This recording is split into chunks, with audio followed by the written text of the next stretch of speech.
요즘 한국 건설업계 정말 장난이 아니죠. 수십 년 동안 이렇게만 하면 된다고 믿었던 성공 공식이 있었는데 이게 이젠 완전히 발목을 잡는 족쇄가 되어버렸어요.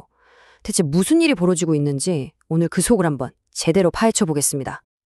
이 말 한마디 정말 서늘하지 않나요? 대통령의 이 발언 하나가 사실상 모든 걸 바꿔놨습니다.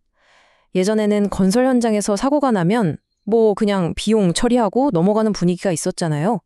근데 이제는 아닙니다. 사고 한 번에 회사가 그냥 통째로 날아갈 수 있는 그런 실존적 위기가 되어버린 거죠. 자, 그럼 도대체 뭐가 어떻게 돌아가고 있는 걸까요? 지금 건설 산업은요, 마치 집게의 양쪽 날에 꽉 낀 것처럼 보이지 않는 두 개의 거대한 힘에 양쪽에서 짓눌리고 있어요.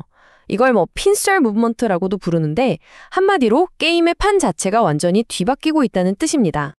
그 첫 번째 압박의 정체, 바로 안전입니다. 정부가 아주 강력하게 드라이브를 걸고 있는 거죠. 이제 안전은 그냥 하면 좋은 것 정도가 아니라 이건 못 지키면 그냥 문 닫아야 한다. 이런 수준의 문제가 된 겁니다. 여기서 제일 중요한 변화가 뭐냐면요. 바로 책임지는 사람이 달라졌다는 거예요. 이 표를 좀 보세요.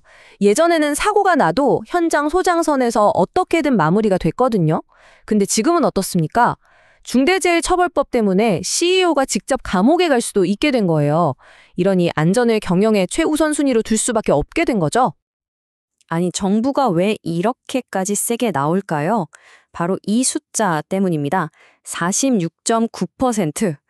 와, 2024년에 산업재해로 돌아가신 분들 중에 거의 절반이 건설 현장에서 나왔다는 얘기예요. 이쯤 되면 이건 더 이상 사회가 눈 감아줄 수 있는 수준을 아득히 넘어선 거죠. 이게 그냥 법조항 몇 개 바뀐 그런 서류상의 이야기가 절대 아닙니다. 실제로 시장에 어떤 충격을 줬는지 HDC 현대산업개발 사례를 보면 정말 뼈저리게 느낄 수 있습니다. 보세요. 2022년 1월에 사고가 터지자마자 바로 신용등급 부정적 검토 대상에 오르고요. 불과 석 달 만에 등급이 A+에서 A로 뚝 떨어집니다. 그리고 결국엔 2025년에 서울시로부터 영업정지 1년이라는 정말 사형 선고나 다름없는 처분을 받게 되죠. 사고 하나가 어떻게 회사를 나락으로 떨어뜨리는지 보여주는 정말 무서운 도미노 효과라고 할 수 있습니다. 자, 이게 압박의 한쪽 날개였고요. 이제 반대쪽 날개를 한번 볼까요? 바로 부동산 정책의 대전환입니다. 지금까지 건설사들의 주된 먹거리, 그러니까 가장 큰 수익원이었던 주택 투기 시장이 어떻게 급격하게 쪼그라들고 있는지 보여드릴게요. 정부 정책의 방향이 딱 보시면 아시겠지만 180도 바뀌었습니다. 예전에는 민간 개발을 부추기면서 집을 투자 자산으로 보게 만들었다면 이제는 공공이 주도해서 집은 사는 곳이지 사는 것이 아니라는 걸 분명히 하고 있죠. 한마디로 건설사들이 꿀 빨던 투기 시장의 불을 아예 꺼버리겠다는 아주 강력한 의지를 보여주는 겁니다. 그래서 내놓은 카드들이 이런 겁니다. 대출 한도, 그러니까 LTV를 꽉 조이고요. 특히 규제 지역에서는 아예 6억 원 이상 대출을 막아버렸어요. 그리고 LH 같은 공공기관이 직접 개발을 주도하게 만들어서 민간 건설사들이 설 자리를 줄이고 있죠. 전체적으로 나라의 가계부채를 줄이겠다는 목표 아래 시장으로 흘러들어가는 돈줄을 그냥 사방에서 틀어 막고 있는 겁니다. 자, 그럼 이런 상황에서 건설사들은 대체 어떻게 해야 살아남을 수 있을까요? 한쪽에서는 안전 문제로 압박하고 다른 쪽에서는 돈줄을 쥐어오는데 이 새로운 시대에는요, 새로운 생존 공식이 필요합니다. 딱 세 가지 조건이 있어요. 바로 이겁니다. 첫째, 선제적 안전관리. 이건 더 이상 비용이 아니라 우리 회사의 핵심 경쟁력으로 만들어야 한다는 거고요. 둘째, 재무적 유연성 확보. 시장이 아무리 흔들려도 버틸 수 있는 든든한 현금을 쌓아두라는 거죠. 그리고 마지막 셋째, 비주택 사업 기반 구축. 아파트 분양에만 목매지 말고 다른 분야에서도 돈을 벌 수 있는 능력을 키우라는 겁니다. 이 세 가지가 바로 새로운 시대의 생존 기딩인 셈이죠.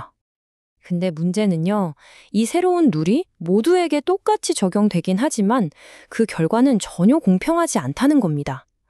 이미 이런 변화에 대비해온 기업과 그렇지 못한 기업 사이의 격차가 정말 어마어마하게 벌어지기 시작했어요. 진짜 옥석 가르기가 시작된 거죠. 이 격차가 얼마나 심각한지 보려면 프로젝트 파이낸싱, 줄여서 PF 우발채무라는 걸 봐야 하는데요. 말이 좀 어렵죠. 쉽게 말해서 건설사가 어떤 사업에 보증을 서준 빚이라고 생각하시면 됩니다. 만약에 그 사업이 잘못되면 건설사가 다 떠안아야 하는 일종의 숨어있는 빚, 시한폭탄 같은 거죠. 자, 이 그래프를 한번 보세요. 격차가 정말 충격적입니다. 신용등급이 제일 높은 현대건설은 자기 자본 대비 PF 비율이 11%밖에 안 돼요. 아주 안정적이죠? 그런데 롯데건설은 65%, 한라는 무려 95%입니다. 이건 뭐 회사 자산 전부를 걸고 빚보증을 서고 있다는 얘기나 마찬가지예요. 방금 말씀드린 그 시한폭탄을 그냥 온몸에 두르고 있는 셈입니다. 재무적인 위험 말고 또 하나의 결정적인 차이점이 있습니다. 바로 주택사업 의존도예요. 예전처럼 아파트만 지어서 분양하면 대박나던 시대는 이제 끝났다는 거죠.